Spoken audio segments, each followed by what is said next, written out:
खरेपर ज़िला कसूर में हज़रत मौलवी मोहम्मद इसाक साहिब रहते थे। तंगदस्ती की कैफियत थी। एक दिन एक बेटी मिलने आ गई, चंद दिन के बाद दूसरी बेटी मिलने आ गई, चंद दिन के बाद तीसरी बेटी मिलने आ गई। 2-4 दिन गुजरे, तीनों बेटियों के खामन एक ही दिन आ गए अपनी अपनी बीवियों को लेने के लिए।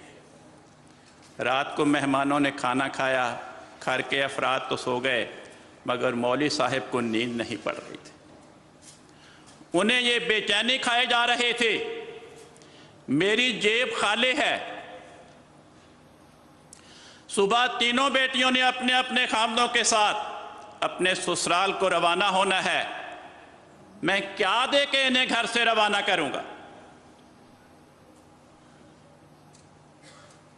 इसी परेशानी के आलम में वुज़ू किया, अंदर कोठड़ी में चले गए, अल्लाह की बारगाह में झुक गए,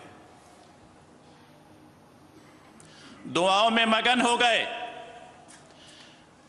जब उन्हें गिरियाज़ारी करते हुए ये इत्मीनान नसीब हो गया कि मेरी दुआ बारगाह उलूहियत में शर्फ़ कबूल पा गई है, उठे, जाए नमाज उठाया, जाए नमाज के नीचे 10-10 रुपए के 3 नए नोट पड़े थे, उनको पकड़ा, लपेटा, जेब में डाला और जाके सो गए।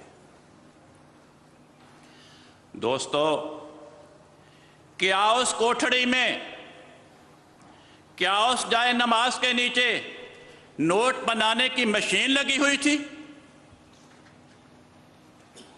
नहीं, वहां कोई मशीन नहीं थी, मगर कौन फयकून का मालिक खुदा, उसकी उस इंसान के साथ दोस्ती थी।